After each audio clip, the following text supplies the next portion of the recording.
Muy buenas tardes. Gracias por acompañarnos en este cuarto capítulo de Conversaciones para la Educación del siglo XXI de Fundación Caserta. Como fundación creemos que este año es el año del aprendizaje de la escucha activa. La escucha activa podría ser el camino para construir este nuevo Chile con el que todos, todas y todes soñamos. Y que además para construir al diálogo es necesario soltar certezas y repensar diversos y complejos temas sobre educación. Frente a eso, la UNESCO ha puesto especial énfasis en la necesidad de garantizar la igualdad de oportunidades en materia de educación. Así también lo declara el Objetivo de Desarrollo Sostenible número 4 y el Marco de Acción Educación 2030, que hacen hincapié en que la inclusión y la igualdad son los cimientos de una enseñanza de calidad. Diversos tratados internacionales en materia de derechos humanos prohíben también toda forma de exclusión o de restricción de las oportunidades en la esfera de enseñanza, tales como la identidad sexual y de género, el origen étnico, cultural o social y cualquier forma de discapacidad o del idioma, la lengua, las religiones, la nacionalidad, entre otras.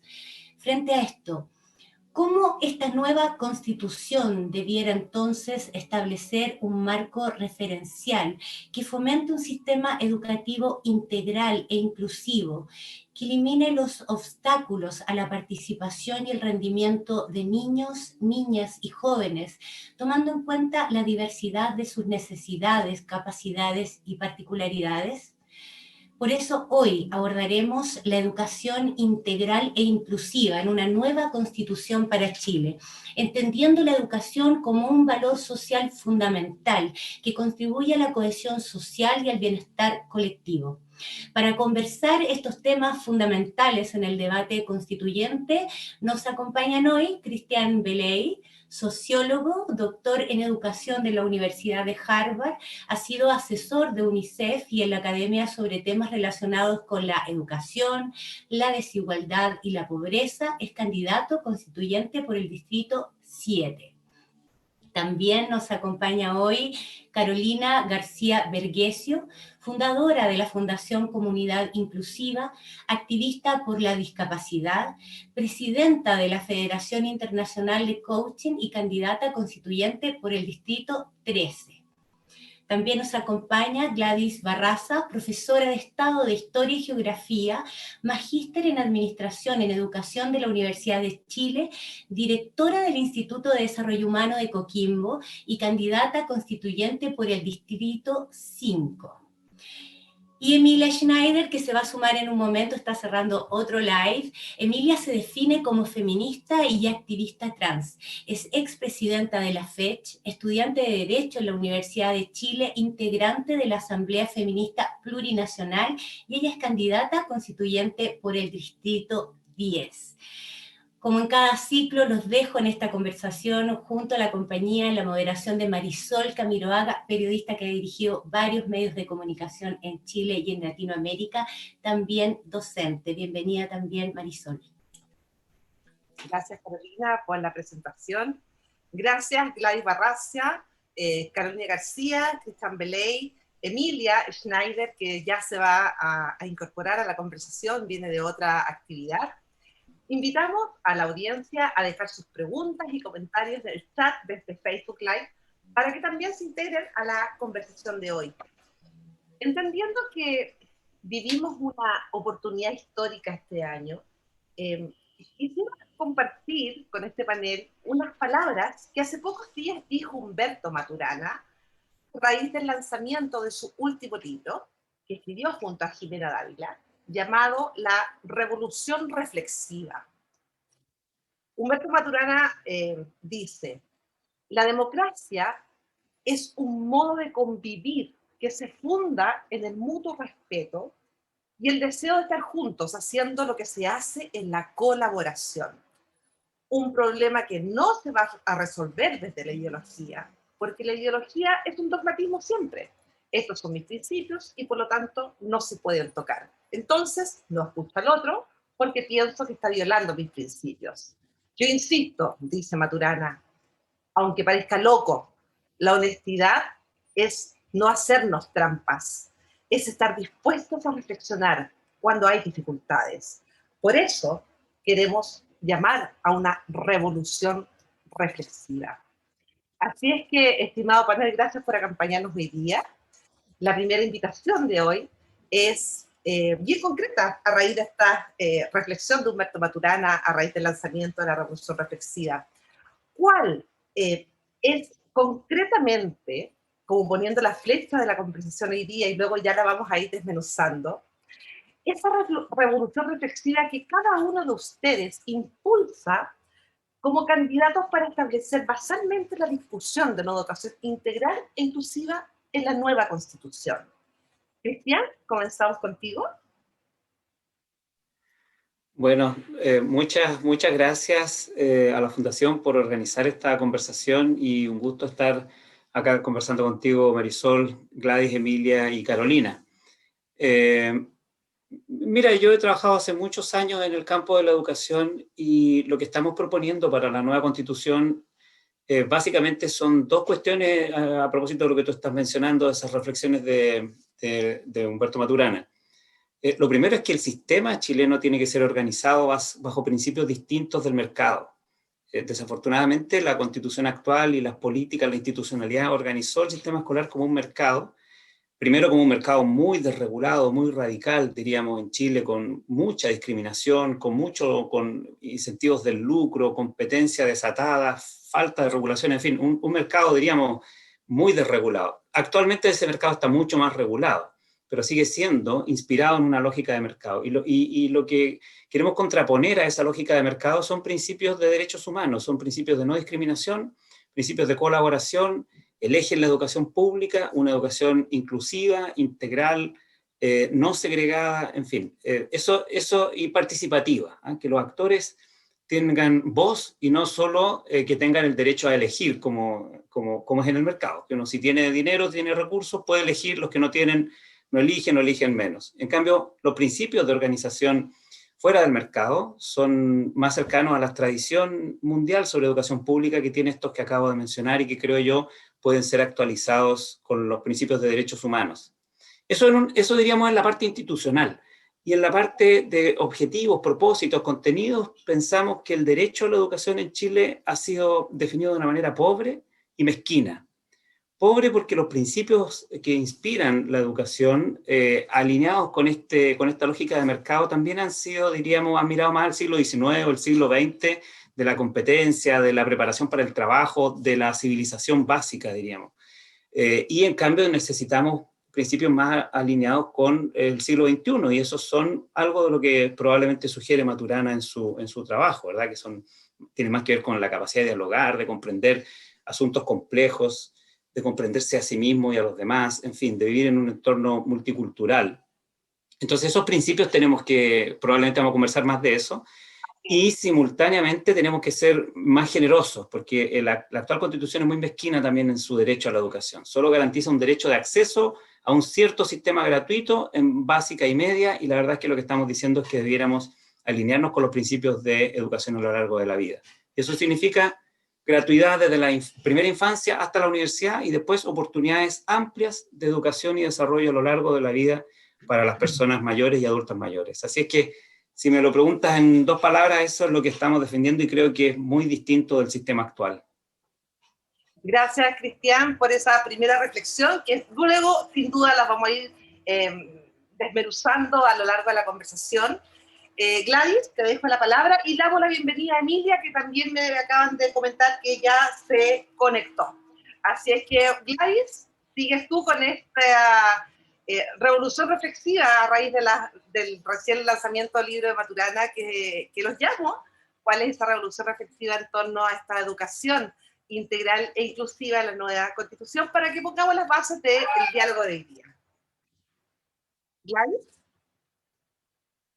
Está muy bien, Gladys. Tienes que, justamente, ahí saludar, mira, a Marisol, a Carolina, a Emilia, a Cristian, ¿cierto? Escucho con mucha atención lo que ha planteado y de verdad que no puedo decirlo de otra manera, pero me siento absolutamente identificada.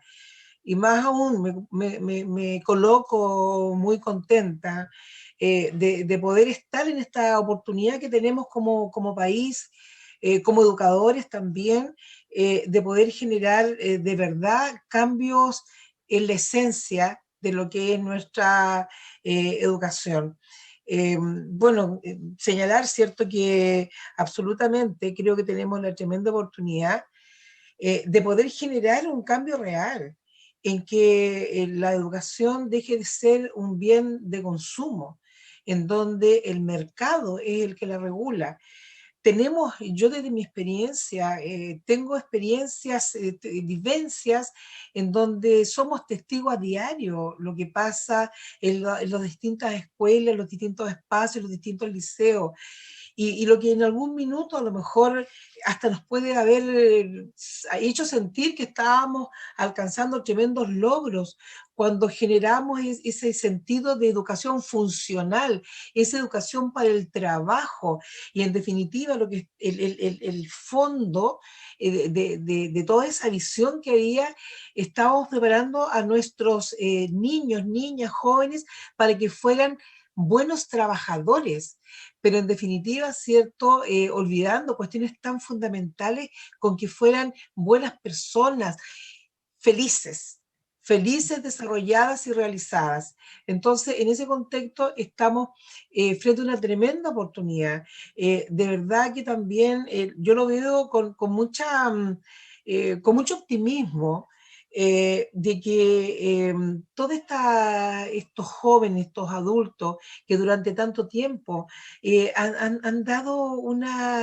no sé si una lucha sostenida, pero sí, digamos, un compromiso sostenido de denuncia, de demanda, de aspiración permanente, que efectivamente puedan ser las personas elegidas dentro de este marco democrático que efectivamente sí esperan y aspiran, que los sueños, y más que sueños, los derechos, en este contexto de una educación integradora, en una educación inclusiva, en donde no solo sea discurso, puedan llegar los que sí queremos y quieren generar ese proceso de cambio permanente, dinámico y obviamente sistemático. Entonces, desde esa mirada, desde lo vivido en toda mi vida en educación, creo que yo hoy día lo comentaba en otra conversación que tuve en Vicuña, sentado al lado de una estatua de Gabriela Mistral, ahí sentada en la plaza en la plaza Gabriela Mistral de Vicuña. Sentía, ¿cierto?, que tantas veces se nos dijo que no era posible cambiar la Constitución, no era posible cambiar la dependencia de los municipios. No era posible pensar, ¿cierto?, en acceder algún minuto a un sistema de cambio del sistema previsional. Pero hoy día estamos viendo que sí es posible. Y si es necesario, ¿cierto? Obviamente que todo aquello se lleve a cabo y a un feliz término. Por lo tanto, esa es mi reflexión para hoy. Estamos frente a una oportunidad histórica. Esto es escribir la historia. Y obviamente yo me siento tremendamente, fíjate, responsable a estar dentro de ese grupo, ese equipo, que espero sea en algún minuto más que un grupo, sea un equipo de 155 personas con visión de futuro, con compromiso, dialogante, buscadora de espacios de construcción colectiva y que efectivamente, ¿cierto?, podamos acceder a lo que nuestra sociedad, nuestros niños, niñas, jóvenes, adolescentes, obviamente merecen como ciudadanos y como personas humanas que habitan en esta dimensión. Gracias, Gladys, por responder a la pregunta flecha de la conversación para luego ir desmenuzándola. Carolina, te dejo la palabra. Sí, muchas gracias, Marisol.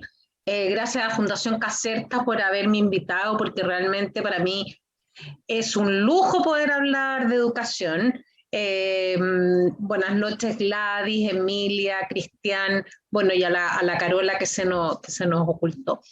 Pero estoy muy de acuerdo con lo que han dicho y me quiero tomar de las palabras de Gladys. Creo que estamos ante un momento histórico para volver a construir. Ya que, por ejemplo, yo soy madre, soy madre de 2 hijos. Y como que siempre los padres lo que soñamos es como de dejar una buena educación a nuestros hijos. Y me imagino que es el deseo de todos los padres, no solamente mío. Entonces, ¿cómo hacemos que nuestros niños partan desde, como decía Gladys, desde una misma inicio de carrera, ya que hay demasiada desigualdad? Y bueno, a mí que me toca el tema de la inclusión montones, y sobre todo de la discapacidad, bueno, ahí más rato me voy a explayar, pero ahí sí que tenemos una deuda, pero tremenda, una deuda histórica. Mira, menos del 50% de los niños con discapacidad terminan el cuarto medio, 1 de cada 10 tiene algún oficio o preparación académica. Entonces, ¿cómo estamos construyendo las bases? Y eso yo también me siento en un momento histórico personal, que es como la reflexión que hace Maturana, de realmente hacer cambio. Y yo fíjate, cuando tú hablaste de lo que Maturana trae con su visión reflexiva, a mí me encanta Humberto Maturana, yo soy una fiel seguidora de él, he visto varios cursos con él, entonces estuve en el lanzamiento de su libro, que fue hace como 2 días atrás. Y lo que él habla, que me quiero tomar un poco lo que decía Gladys, es que creo que también tenemos, o sea, lo que yo dije, algún momento me hicieron escribir una columna antes de que yo pensara que iba a ser constituyente. Y yo dije, para mí es vital de que esos 155 personas se fueran como a un retiro para tomar sobre sus hombros la responsabilidad que tienen de escribir esta nueva constitución. Y bueno, la invitación que hace Maturana es que dice que es un juego de intenciones esta política, y es cambiar la palabra oposición por colaboración. Como siempre estamos hablando de la oposición, o sea, siempre hay una oposición al gobierno de turno, entonces, pero no como un cambio de palabras, sino que como un cambio de intención, como un cambio de propósito, de actitud y de acción. Si estamos conviviendo, tenemos que colaborar y no defender ideologías, que es un poco la invitación que dice Gladys, que ojalá seamos un equipo. Entonces, por eso él le llama una revolución reflexiva, que es un mirar y dar vuelta a lo que veíamos en circunstancias normales, y es porque realmente no lo queríamos ver. Entonces, por lo tanto, es una invitación a cambiar, e implica cambiar la actitud frente a la relación con el otro, ya que si queremos convivir no podemos dejar de actuar cuando nos damos cuenta que hemos en el fondo estado actuando desde el ego. Y creo que esa es una invitación súper importante a que continuamente estamos en esta lucha bajo una visión ideológica de oposición. Entonces, bueno, ellos hablan de la educación a la comunidad, y también que implica coordinación entre las personas, y para que, y fíjate que al final también Jimena Dávila dice que nosotros, los seres humanos, tenemos una herramienta que no lo tiene otro ser vivo. Somos seres humanos, y como seres humanos tenemos el lenguaje, y como seres humanos lenguajeamos, y los lenguajes son actos de coordinación de nuestros sentires, nuestros haceres y nuestras emociones. Entonces, además tenemos algo muy fundamental, a diferencia de todos los otros seres vivos, que es la reflexión. La reflexión significa preguntarnos cómo estoy haciendo lo que estoy haciendo. ¿Me gusta el vivir que estoy viviendo o no? Entonces es como dar un paso atrás y mirarme desde otro observador en este mundo que estoy construyendo. Y todos tenemos la posibilidad de mirarnos, eso es lo importante. Entonces, eso es lo que yo siento que está faltando el día de hoy, el acto reflexivo. Más que las palabras, son como los haceres que estamos haciendo. O sea, en los haceres nos van a conocer, no sé cómo decirlo, pero creo que hoy todos los que salgan elegidos, o los que salgamos, tenemos que tomar esa responsabilidad y no actuar como caballito de batalla. ¿Se fue el audio de Carolina? El gallito, sí, perdón. Sí. Carolina, pero está súper claro tu planteamiento, te agradecemos la primera reflexión. Queremos ir ahora, también necesitamos ir a Emilia para que ponga también su respuesta flecha y luego vamos desmenuzando concretamente los distintos puntos. Emilia, ¿estás ahí? No te veo acá en pantalla. Sí, hola. Hola, Emilia, bienvenida.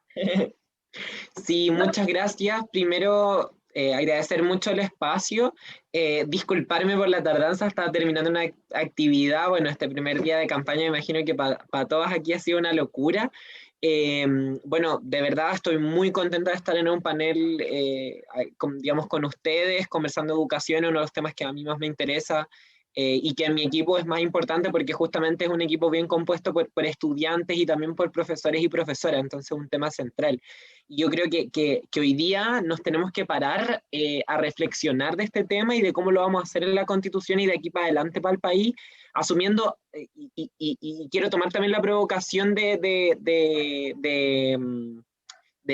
que lo que señalaba Antonio Humberto Maturana, pero sobre todo quiero partir hoy día del diagnóstico en la fragilidad que mostró nuestro sistema educativo, la precarización que escondía este sistema educativo, porque hoy día tenemos una pandemia que alargó las brechas entre distintos estratos, clases sociales de estudiantes y que además tiene precarizadas y precarizados muy fuertemente a las y los profesores, sobre todo a las mujeres, que es la mayoría del profesorado y que, como bien sabemos, además cargan como una parte de las labores de cuidado. Entonces quiero partir haciendo ese reconocimiento y diciendo que desde ahí tenemos que empezar a reflexionar, y ahí yo un poco me apropio de este concepto de revolución reflexiva, que creo que de alguna manera la reflexión del modelo educativo en Chile se ha dado muy anclada y muy catalizada por las luchas sociales. O sea, empezamos a cuestionarnos el financiamiento a la educación en general entre 2006 y 2011, cuando se empieza a cuestionar la municipalización, cuando se empieza a cuestionar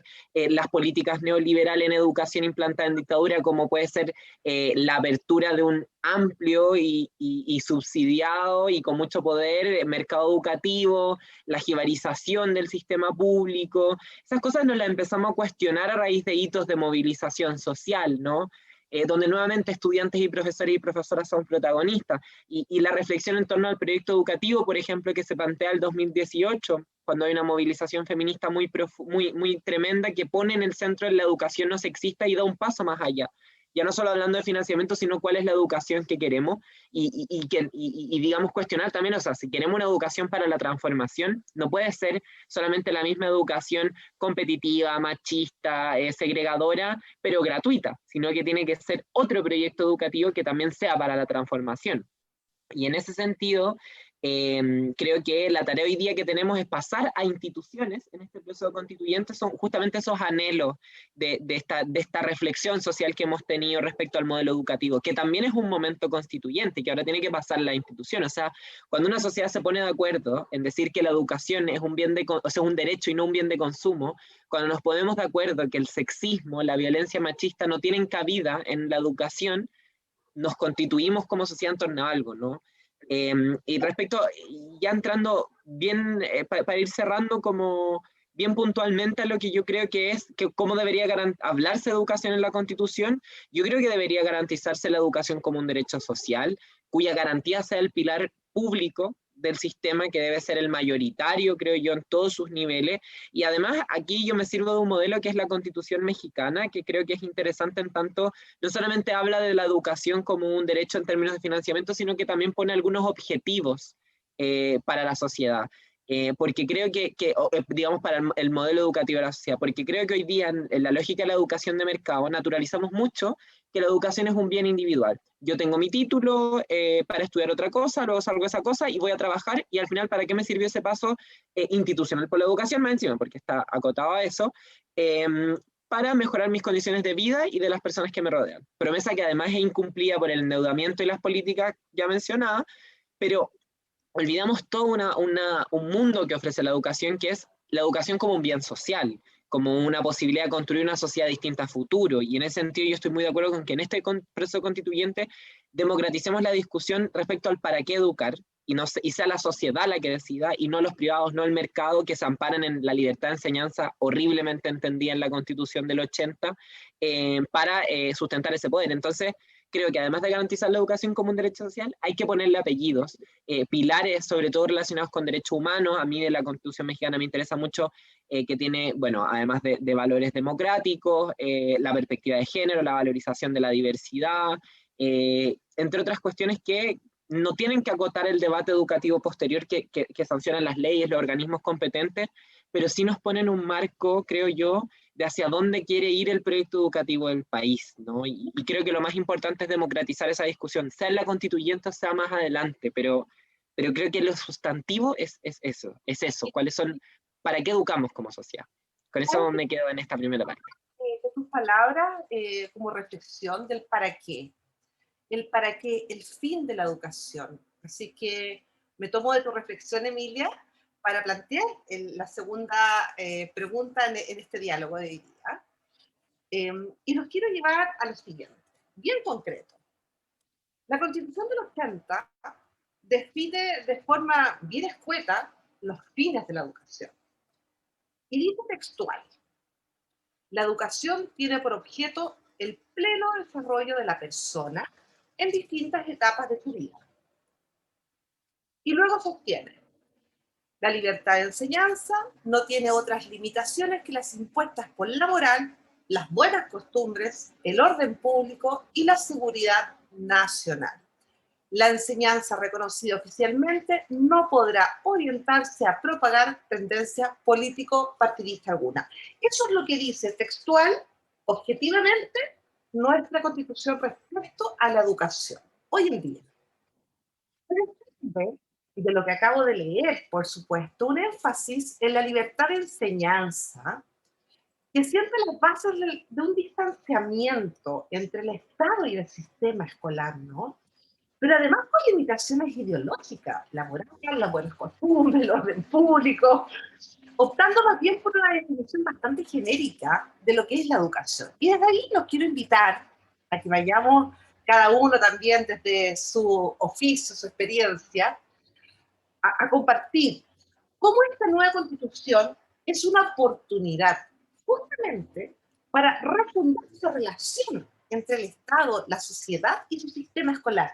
Y no olvidemos en un contexto en que las demandas sociales estallaron en aquel 2006 con la Revolución Pingüina y en octubre del 2019 saltando la valla al metro, ¿no? Gatillar precisamente a los propios estudiantes. Entonces quiero ir dirigiendo a cada uno de ustedes la siguiente pregunta. Cristian, en este contexto que acabo de comentar, señalaste en una entrevista: el derecho a la educación está consagrado, pero no de un modo básico, sino que está supeditado a la libertad de enseñanza, entendida como la libertad de gestión. Este es, dices tú, a mi juicio, el meollo del problema en el derecho a la educación. ¿Por qué, Cristian? Claro, eso se refiere efectivamente a la primera dimensión que yo mencionaba, la más institucional, y que está en línea de lo que tú estabas mencionando y lo que Emilia estaba también comentando.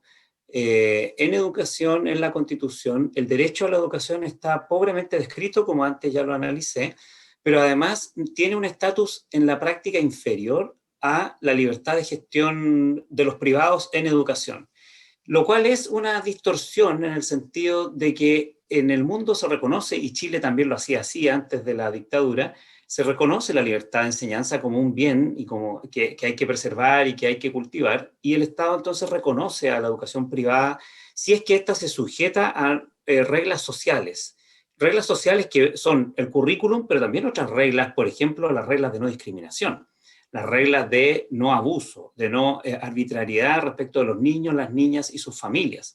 Y la verdad es que en Chile ese sector ha gozado de una libertad demasiado grande en que ha incurrido en prácticas discriminatorias muy masivas y demostrando, siempre que se acusó esto, yo trabajé en UNICEF, como tú mencionaste al inicio, ya el año 2000 nosotros denunciábamos las masivas prácticas discriminatorias de muchos establecimientos e instituciones educacionales con las niñas porque quedaban embarazadas, con los estudiantes porque su mamá era soltera, porque no estaban casados por la iglesia que le gustaba al dueño de la escuela, en fin, por distintas razones. Entonces, el estatus, el estándar de, los estándares de derechos humanos, de no discriminación, en fin, y las reglas sociales, voy a decirlo así en esta intervención, que tienen que regir, que tienen que ordenar la actividad privada en educación, en el entendido de que lo que se está valorando es una libertad de enseñanza curricular, pedagógica, un valor cultural, una innovación en el campo de la educación. Pero no se está valorando la libertad empresarial en educación. Y lo que la Constitución del 80 hace es exactamente eso, es, diríamos, distorsionar la definición tradicional y reconocida en el mundo sobre la libertad de enseñanza para sacarla del campo de la educación y llevarla al campo de los negocios. Eso es en la práctica, a la autonomía extrema de los emprendedores privados, de los dueños de las escuelas, o de las instituciones universitarias también, o secundarias. Entonces, en ese sentido eso produce una distorsión, y creo que eso tiene mucho que ver también con el debilitamiento de la educación pública, porque como la educación pública es la manera institucional que en el mundo se usa para garantizar el derecho universal a una buena educación y no discriminatoria, entonces esta queda, diríamos, menoscabada, porque en la Constitución del 80 al Estado no se le da la obligación de poner a la educación pública como pilar del sistema escolar, de garantizar que sea buena, que esté al alcance de todo el mundo, en fin, de que sea de verdad la que tire el carro de la educación y fije el estándar de lo que entendemos en Chile por educación. Entonces, el extremo liberalización y defensa de los intereses privados en educación, distorsionando la libertad de enseñanza, insisto, o sea, en el fondo, pervirtiendo un concepto educacional y llevándolo al ámbito comercial, y la menoscabo de la educación pública combinados es lo que produce en el sistema que tenemos, que es un sistema muy desigual, muy segregado, históricamente basado en la discriminación y que además no ha producido la buena educación que los promotores de estas dinámicas prometían, porque la verdad es que la educación se ha ido empobreciendo y podemos conversar de eso un poco más adelante, pero tú me estás preguntando solo de esta dimensión más institucional, pero creo que esto se vincula mucho con el hecho de que para intentar hacer producir estas dinámicas de mercado, Chile ha confiado mucho en los test estandarizados. Primero para informar a las familias de los rankings y que puedan elegir como clientes que comparan los precios de las acciones, entonces el CIMSE como ranking, pero después también como mecanismos de control para el trabajo de profesores y profesoras, para que los niños compitan entre ellos por la PSU, para que los profesores compitan entre ellos por los incentivos y para que las escuelas compitan entre ellas por los rankings. Y eso tiene mucho que ver con la idea de alimentar o regular un mercado. Y entonces lo que tenemos como experiencia formativa es un empobrecimiento brutal. Así es que yo creo que le ha hecho muy mal a la educación en Chile efectivamente esta lógica de mercado, porque ha empobrecido institucionalmente nuestro sistema y empobrecido la experiencia formativa de niños y niñas. Ahora, por eso hablaba del meollo del problema. Sí, no, y está muy al callo también tu respuesta, te lo agradezco por eso. Y desde ahí, Gladys, y para ir luego invitando también a Carolina y Emilia al debate, tú también has expresado que esta nueva constitución, desprendiendo de este empobrecimiento que está hablando Cristian, has dicho que la Constitución debiera garantizar una educación como un verdadero derecho humano, visto como un valor social, como un bien superior. Entonces la pregunta hacia ti en este contexto, y siguiendo un poco el diálogo que puedes decidir, por supuesto, de Cristian, ¿cómo debiese la nueva Constitución vincular la educación al desarrollo personal, pero además es como una especie de llave, ¿no?, a otros derechos civiles, políticos y sociales desde la propia educación? Y te lo pregunto, Gladys, desde tu experiencia, no solamente desde la realidad educativa urbana, sino también rural, en establecimientos educacionales de alta vulnerabilidad. Hay una frase tuya ahí que estuve revisando y quisiera compartirla con el panel, cuando hablas de que la educación es el arma más poderosa para cambiar el mundo. Y si esta es gratuita y de calidad, será la mejor inversión. Y hablas del derecho a la educación como derecho humano. Gladys, ¿pueden desmutear todos sus micrófonos ahora, por favor? Para que puedan tener libre... Perfecto. Mira, Marisol, a ver, de verdad cuando hablamos de educación, y en mi caso puntual, en donde he vivido distintos procesos, ya sea, ¿cierto?, desde mi más tierna infancia, cuando en ese tiempo, porque tú creo que todavía no cumplía los 4 años, e ingresaba yo al colegio y las puertas estaban abiertas. Y cuando tú efectivamente tuviste la posibilidad y el privilegio de ser parte de una escuela pública de verdad, donde tú pudiste vivir, donde asistía el hijo del panadero, el hijo del trabajador, o la hija en este caso del trabajador de la construcción, la hija del doctor, la hija del alcalde o del regidor de ese minuto, donde todos formábamos parte de un gran grupo que hasta en ocasiones llegábamos a ser 50 alumnos en una misma sala de clase, y donde todos y todas, ¿cierto?, teníamos una mirada común y teníamos además un profesor, una profesora, que nos convencía que todos podíamos y que todos éramos capaces y todos teníamos que cumplir desde la mirada, que no estaban estos estándares establecidos, sino que era un sentido de lógica, era un sentido común, era además, ¿cierto? Y yo lo leía y lo leo hacia ahora, era como un compromiso de Estado de mi profesora para que efectivamente todas en ese minuto lográramos los objetivos que estaban planteados de esa manera. Después de aquello también logré, ¿cierto?, vivir cuando la educación era obligatoria y fue obligatoria hasta 8º año básico, porque también vi como muchas compañeras de mi curso, de segundo básico, segundo de la primaria, a lo mejor en algún minuto, tenían que abandonar el sistema porque tenían que ir a cumplir tareas de casa, ayudar a criar a sus hermanos, o incluso, Marisol, hay partes de la historia que es necesario recordar. Las llevaban niñitas de 8 o 9 años a ayudar en casas de familia a cambio de la alimentación. Entonces, a partir de eso, iniciamos todo este proceso de ampliación de cobertura y posteriormente, ¿cierto?, viene toda lo que fue la reforma del 67, que también la viví, porque yo estaba en Primera Humanidades y no me podía pillar la reforma porque atrás venía, ¿cierto?, los séptimos, los octavos, y era todo un tema. Procesos de cambio que obviamente hoy día los miramos con los ojos de hoy día, tenían muchas carencias, pero en el sentido de promover una sociedad más justa, más igualitaria, más con un sentido vital de justicia social, obviamente, ¿cierto? Yo me siento absolutamente representada. Y vivir después, en mi calidad de alumna, yo pude ingresar, Marisol, a la Universidad de Chile, a estudiar historia y geografía. Mi padre era un trabajador de la construcción y yo llegué con mis papelitos y ahí, ¿cierto?, la visitadora social en ese tiempo decía, ¿cuánto gana tu papá? Y mi papá ganaría 300.000 pesos hoy día, y eso lo cuento porque tiene mucho sentido siempre. Y por lo tanto yo en ese tiempo pagaba como 90.000 pesos de hoy día y era posible pagarlo.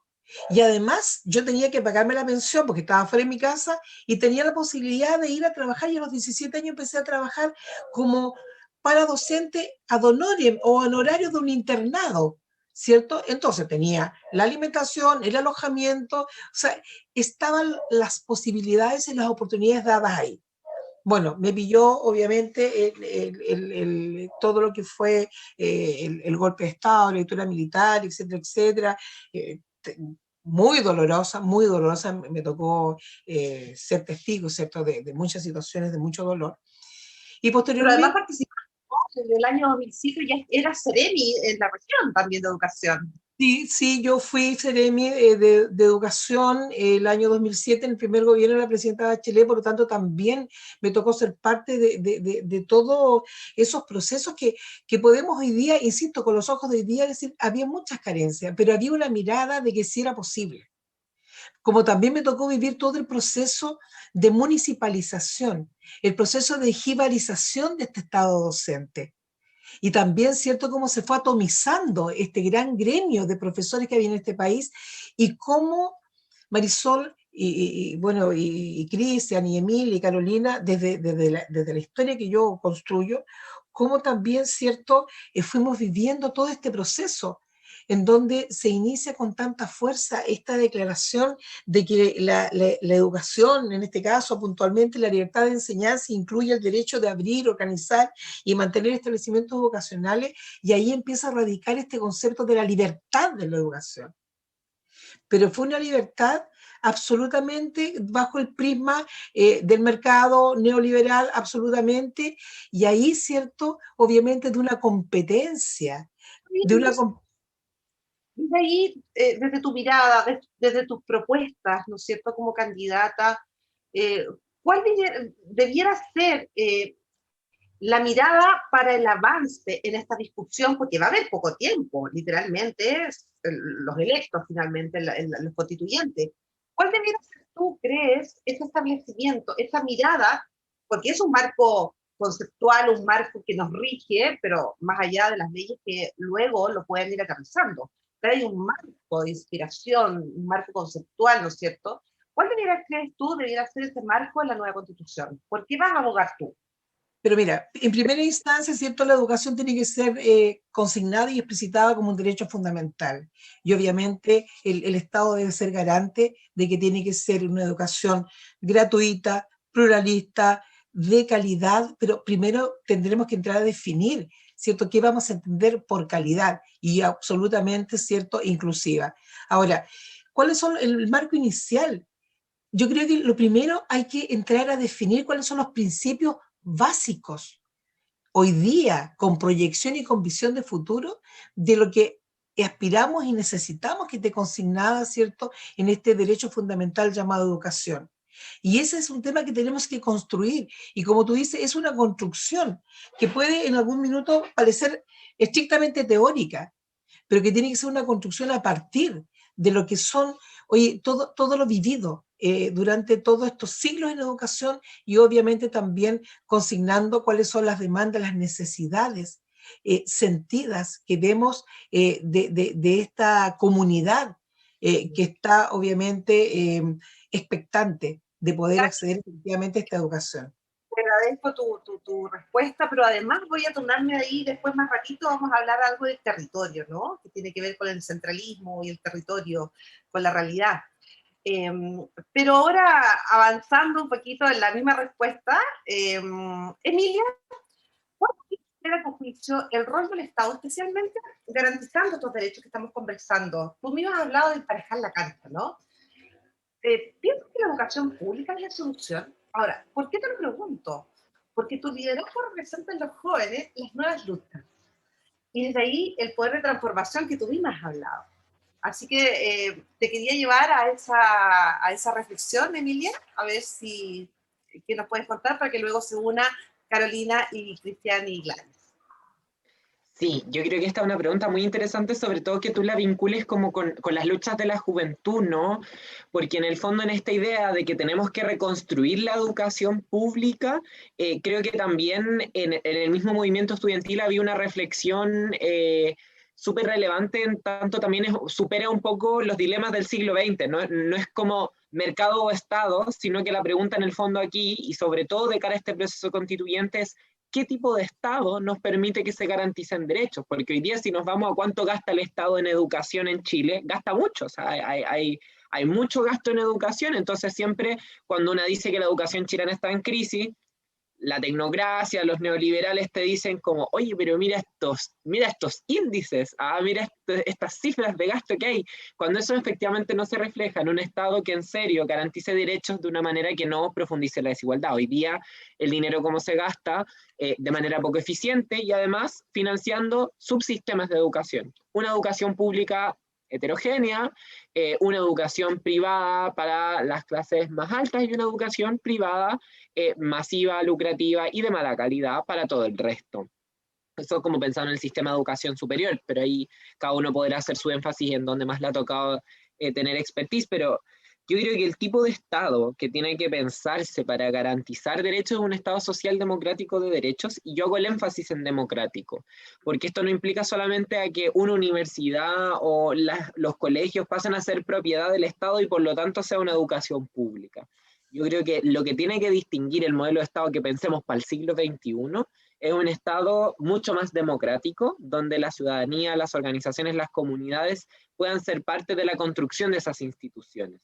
En ese sentido, pero yo creo que para que hablemos de educación pública, tiene que haber una educación profundamente democrática en sus lógicas internas, en lo que promueve, etcétera, en cómo la sociedad decide también. Entonces yo creo que ahí hay una diferencia, no es solo más Estado, sino yo creo un Estado más democrático y que defienda eso. Y sobre todo yo creo que ¿cómo decirlo? Bueno, lo importante yo creo hoy día es eso, de alguna manera, recuperar la educación pública, reconstruirla para que sea la garantía del derecho a la educación. Al final yo creo que también uno de los mitos que se cae es que se puede cumplir el derecho a la educación con esta especie de sistema de hegemonía privada en el que vivimos hoy día, y la realidad es que no. La realidad es que no se cumple el derecho a la educación. Entonces yo creo que por ahí va el tema del Estado. Creo que sobre todo hay que avanzar hacia un control de las comunidades educativas. Pero yo creo firmemente que la mayoría de todo el sistema de educación en todos sus niveles debería ser público, porque creo que no hay que tener miedo a decir en este proceso constituyente que hay cosas con las que se puede lucrar, los privados pueden emprender, y hay otras con las que preferentemente tiene que ser lo público, el Estado, el garante del bien común. Creo que esa es la única manera de entender estas cuestiones como derechos y no como bienes de consumo o espacios donde el Estado le pasa plata a privados para lucrar con servicios esenciales para incluso la reproducción de la vida. Entiendo, Emilia. Ya vamos a ir también con ese tema en un ratito más. Nos queda, Carolina, fíjate que me tomo lo que dice Emilia recién del sentido de la comunidad. ¿Tú debemos ser la mirada apropiada que nos permita hoy conversar sobre una educación inclusiva en la nueva Constitución? Entendiendo, Carolina, que la desigualdad más injusta es la que se refiere a la dignidad de las personas. Y también en un contexto, ¿no?, en que este cambio de paradigma sobre la educación es una invitación y una responsabilidad también, ¿no?, de que todos somos actores, no solamente el aula, formalmente entendido hasta hace poco tiempo, previo al estallido de la pandemia, sino que involucra diversos sectores de la sociedad, como educadores también, que impactan en el barrio, impactan en la comunidad.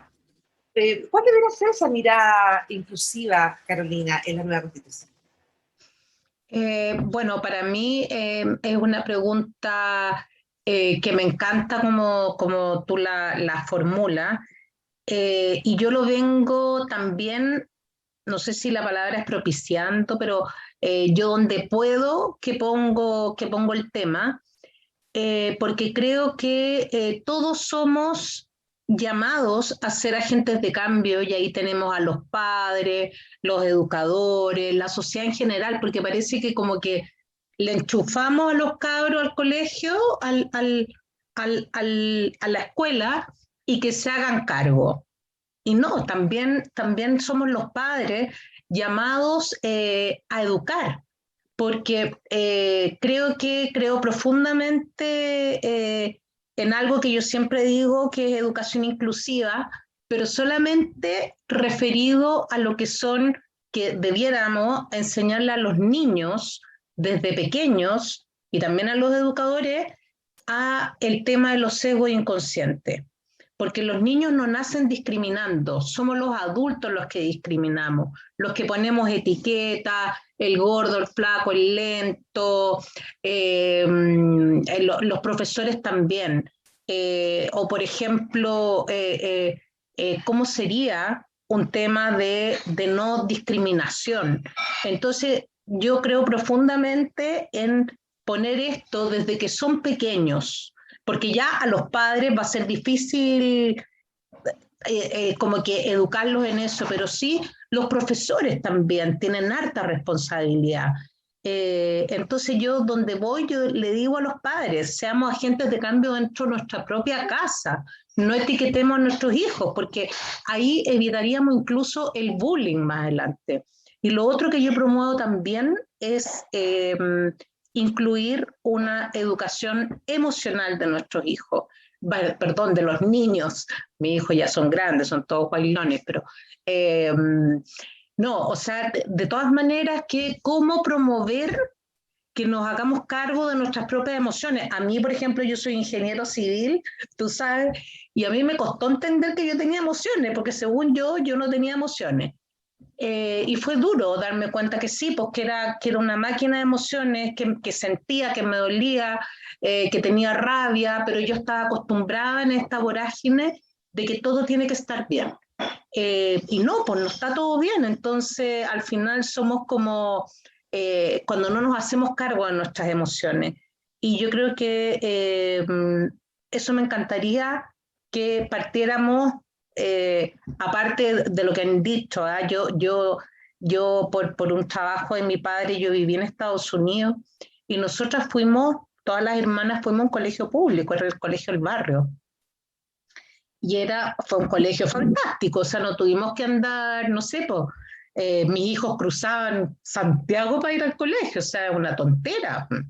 Eh, y bueno, eso.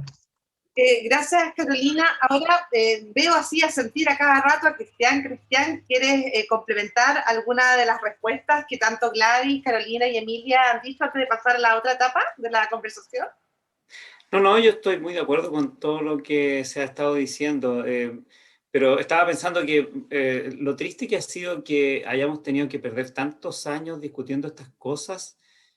Cuando tú me preguntabas sobre la educación del futuro, y en realidad uno habla de cosas que Chile tenía más o menos resueltas y que el mundo las tiene resueltas. Esto de que Emilia argumenta de que educación no sea un negocio, que uno dice, bueno, la libertad de enseñanza no se entiende así, ya sabes que la educación pública es relevante. Son cuestiones que en realidad las teníamos súper claras, pero desafortunadamente esta imposición de esta constitución y todas las políticas de la institución, una hora lo especifica en la Constitución, pero obviamente es mucho más, es hasta una manera de ver el mundo, en el fondo nos ha retrasado, porque nos tiene teniendo conversaciones que son de fines del siglo XIX y principios del siglo XX, y estamos ya bien entrados al siglo XXI, entonces deberíamos estar conversando sobre esas otras cosas del siglo XXI y desafortunadamente, pero afortunadamente al fin las vamos a dejar atrás con la nueva Constitución, se nos han cerrado los...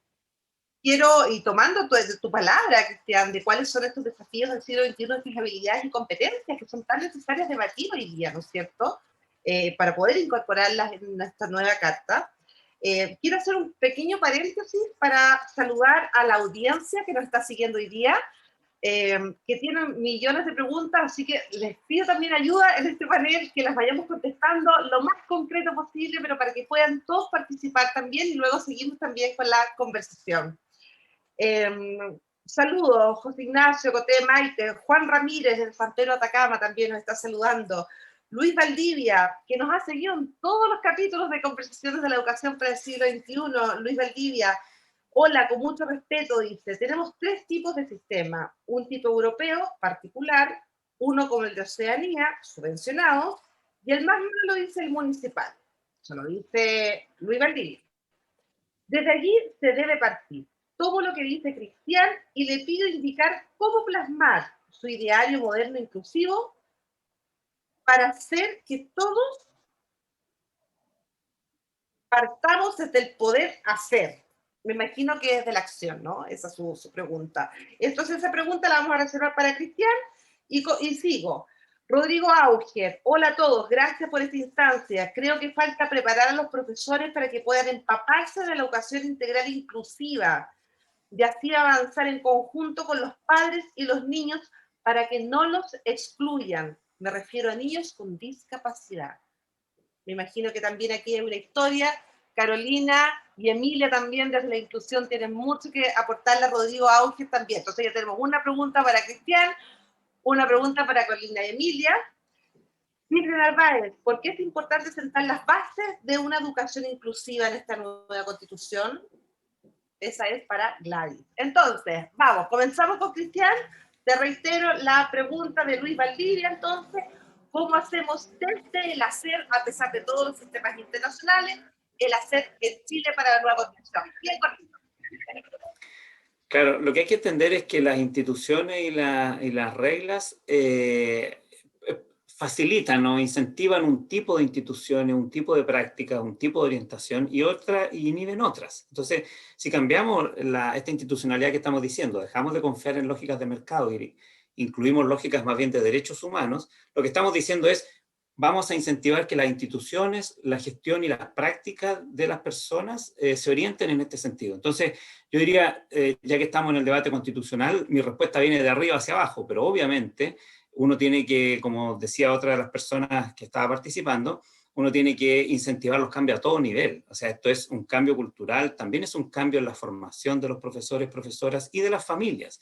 Las familias tienen un rol, pero no es el rol que se les ha asignado de clientes en la actual Constitución. Y por supuesto, los jóvenes, las jóvenes, que como Emilia ya lo mencionó, nos han llevado a la delantera en esto.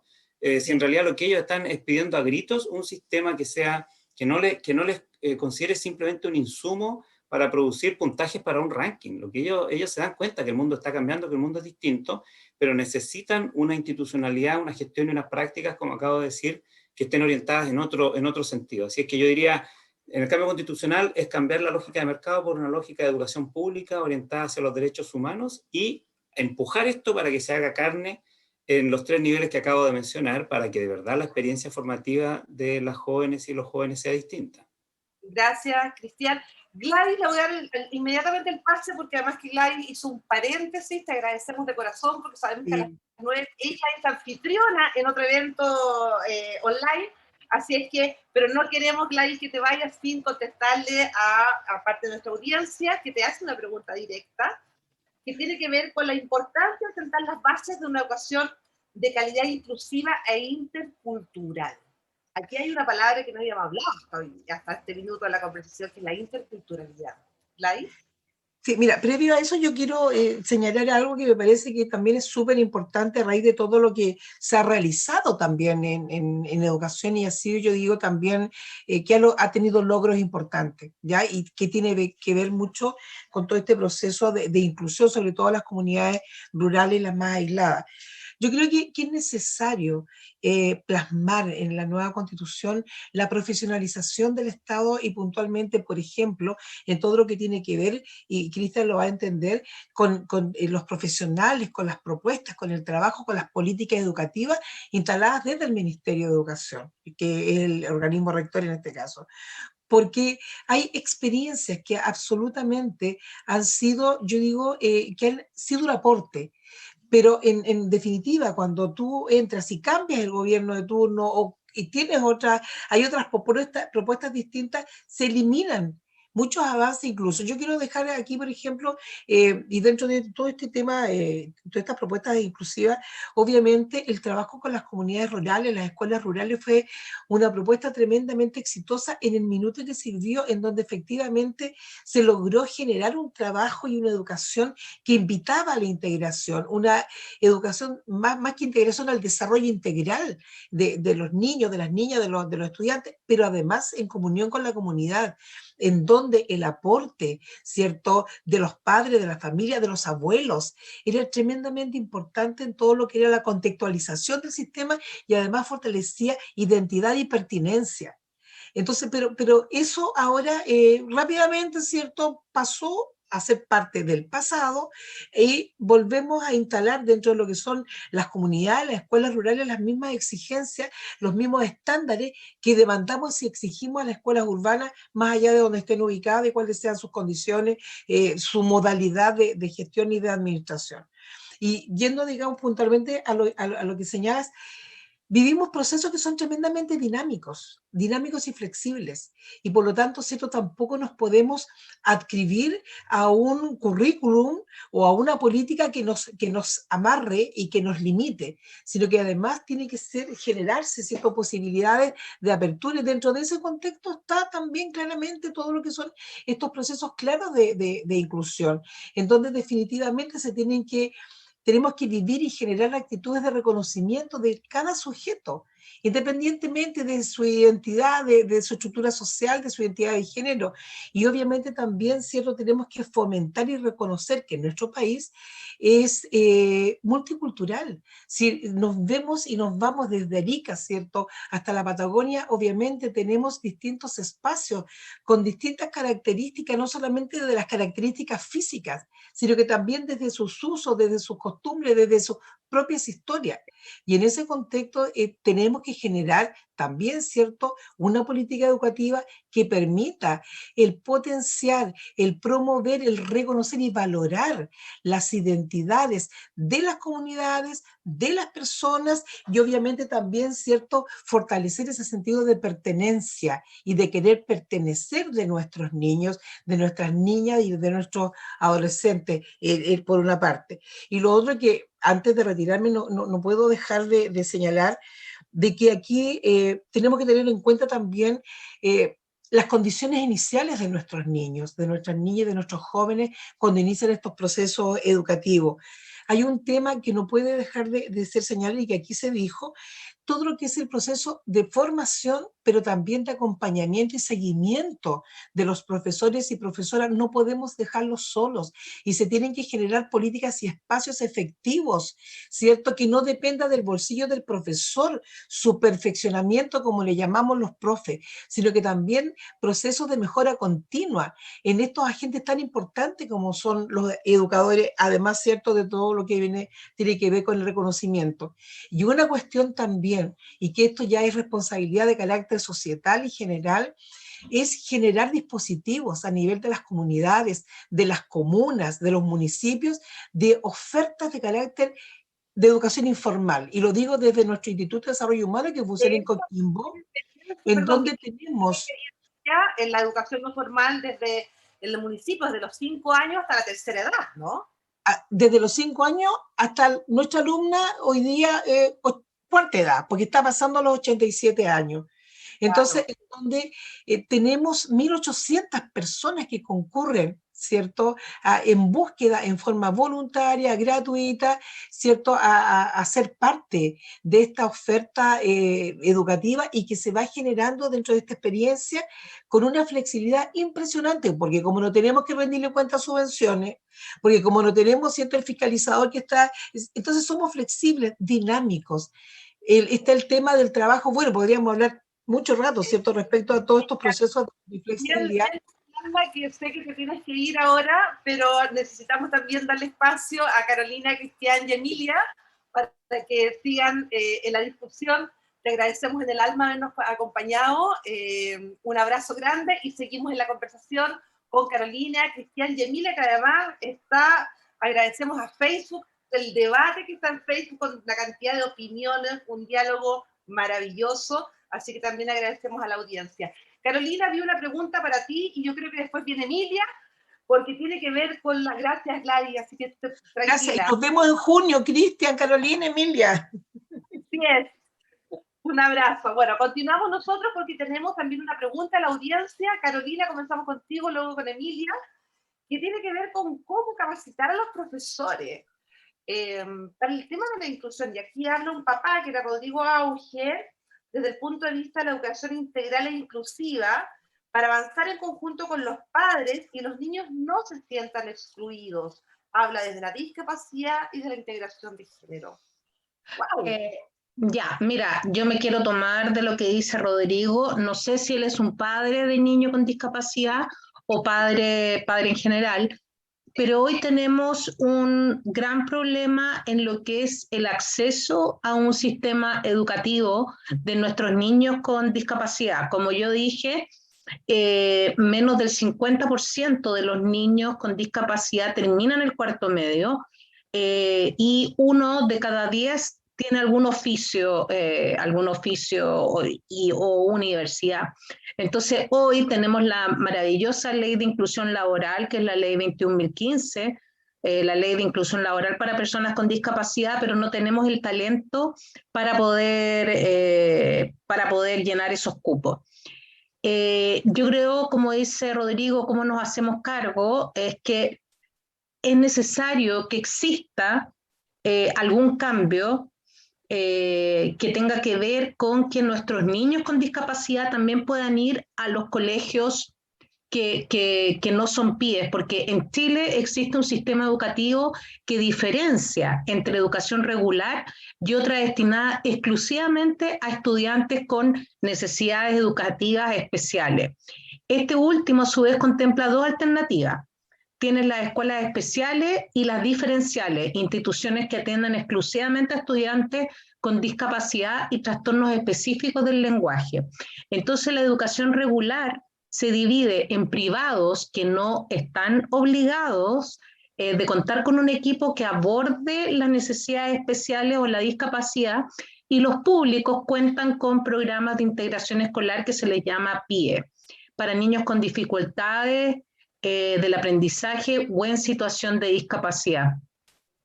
Entonces, tenemos un gran problema, porque resulta que si nuestros niños van a colegios especiales, después esas mallas curriculares no conversan con los centros de formación técnica o con las universidades. Y bueno, y ni hablar que nuestros niños tampoco pueden acceder a un colegio, a una escuela, por temas de accesibilidad universal, en que no tenemos la rampa, no tenemos los medios. Y nuestros niños que son sordos, ciegos, tampoco cuentan con sistema braille o de accesibilidad. Entonces, para mí es fundamental que quede consagrado además la discapacidad en la Constitución, ya que, por ejemplo, en la Constitución del 80, hoy no existimos, no estamos.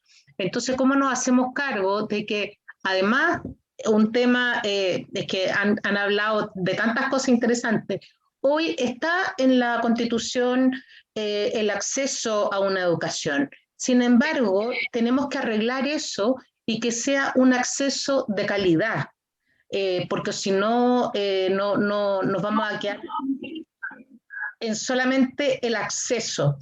Entonces, bueno, creo que tenemos que volver a construir las bases para que nuestros niños digo yo, los niños con discapacidad, en el fondo no sean discriminados en torno al actual sistema educativo, y que también se le ayude al docente a enseñarles, como dice Rodrigo, porque hoy, por ejemplo, en muchos colegios privados, si tú tienes un niño con discapacidad, te dicen que te lo aceptan, pero como un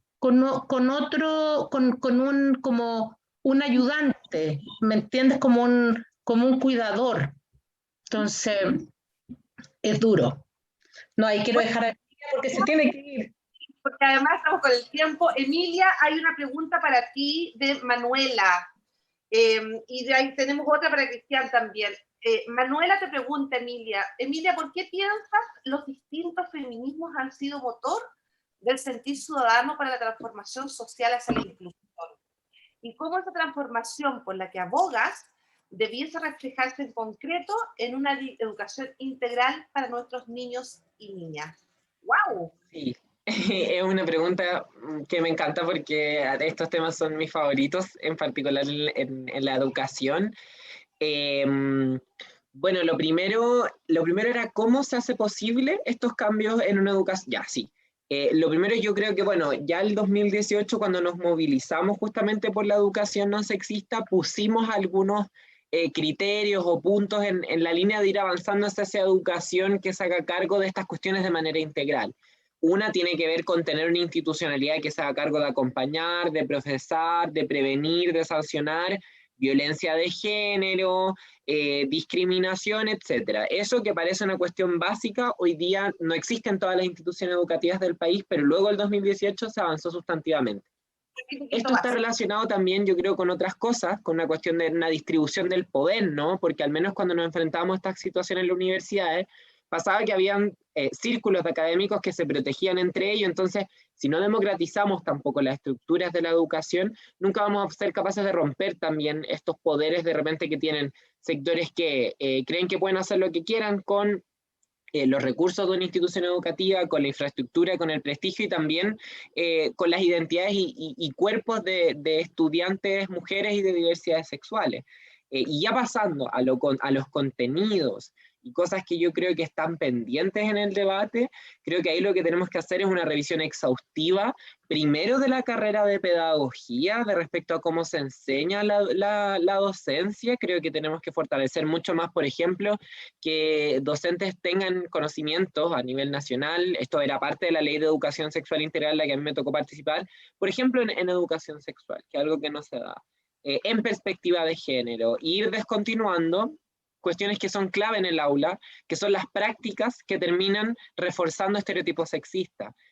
Cómo se reprende a las niñas distinta a los niños y cómo en el aula se invisibilizan todo otro tipo de identidades y cómo también ahí se reproducen. Entonces, tenemos que hacer un trabajo profundo de revisión de contenidos, de cómo pensamos, educamos digamos, la docencia y la pedagogía, y también las distintas áreas del conocimiento, y por cierto, los currículum educativos, tienen que empezar una revisión para ir también dejando fuera sesgos sexistas, incluyendo ciertas metodologías, ciertos ejemplos, ciertas historias que puedan ir fomentando descontinuar y desnaturalizar este sexismo, que de alguna manera viene desde la casa, está reforzado en la cultura y que son transformaciones que tenemos que hacer, pero las instituciones educativas pueden ser un catalizador bien grande para esto. Y la manera más concreta que yo creo, además de lo que ya decía respecto a la Constitución, a poner estos objetivos, esta discusión de proyecto educativo, estos pilares, etcétera, en la Constitución yo creo que una cuestión concreta que hay que hacer ya en la educación en Chile es tener educación sexual integral, porque eso de alguna manera trae la sexualidad, trae el género, trae la identidad a el debate en el aula. Y eso es muy importante porque en el fondo no solamente habla respecto a ITS, respecto a las relaciones sexuales, sino también a abuso, consentimiento, a violencia, a identidades, a orientación sexual, y creo que ahí hay un potencial tan tremendo porque la sexualidad es un dispositivo de poder. Y cuando entregamos información, cuando entregamos conocimiento libre de prejuicios, entregamos también poder y entregamos también la posibilidad de que las personas LGBTIQ+ no crezcamos odiándonos a nosotras mismas y el resto no crezca con un prejuicio fomentado por los discursos de odio hacia nuestra identidad. Entonces creo que ahí hay una cuestión concreta que tenemos que hacer, urgente. Lamentablemente se rechazó cuando la propusimos al Congreso, fue un proyecto que discutimos y armamos muchas organizaciones sociales con la diputada Camila Roja y lamentablemente no pudo avanzar.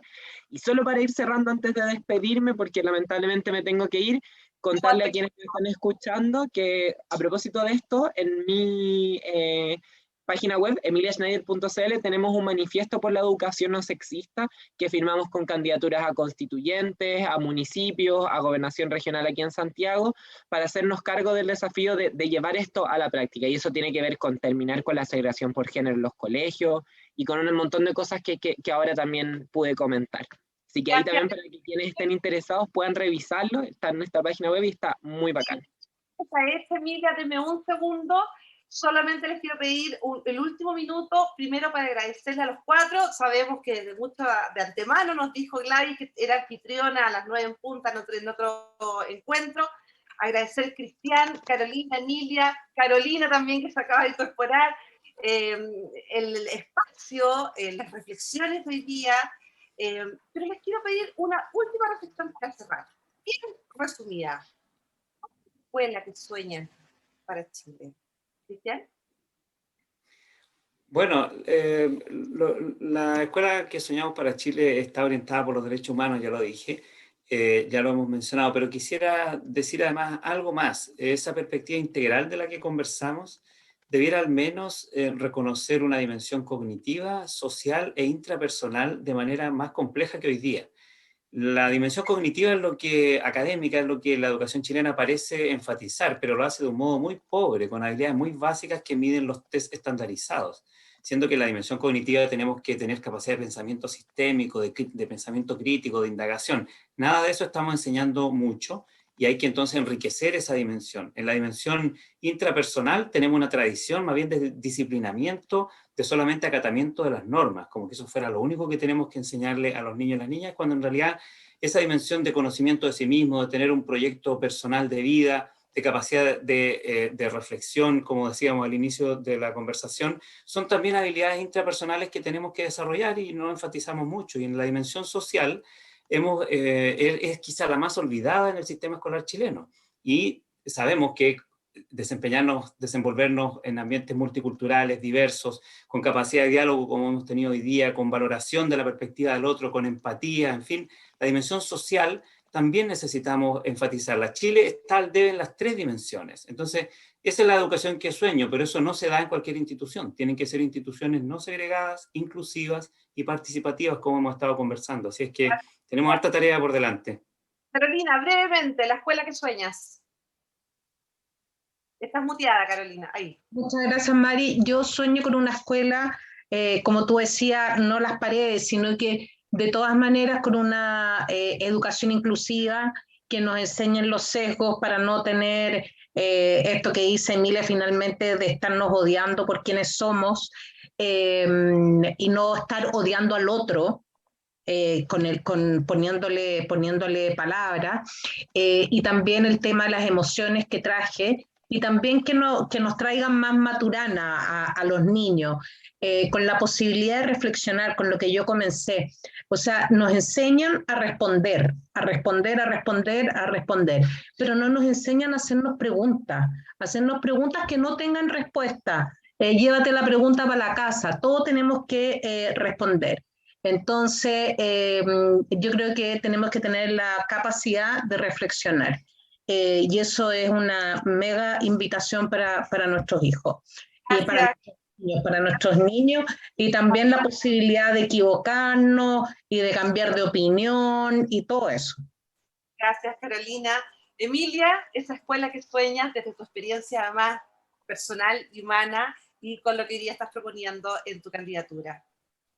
Sí, en realidad muy sencillo, o sea, partir agradeciendo mucho por el espacio del debate. Yo lo que sueño es una escuela donde en serio puedan trabajar, educarse y convivir personas de las diversidades sexuales y de género, para las cuales hoy día la escuela es un espacio muy hostil siendo estudiantes y muy negado siendo trabajadores y trabajadoras. Así que sueño con una escuela así, y sueño con una escuela que no precarice a las profesoras, sino que reconozca y que reconozcamos como sociedad el tremendo valor que hay en la educación y en quienes la hacen posible. Gracias, panel, se pasaron hoy día. Les doy un abrazo ya de despedida por sus reflexiones, por sus opiniones. Carolina, gracias también por acompañarnos, por presentarnos hoy día. Así es que nos despedimos hoy día desde parte de Fundación Caserta. Les damos todo el agradecimiento y nos esperamos el próximo capítulo para hablar desde la experiencia, ejemplos de grandes profesores chilenos reconocidos internacionalmente por su aporte desde el territorio. Un abrazo y gracias por la entrega de hoy. Gracias.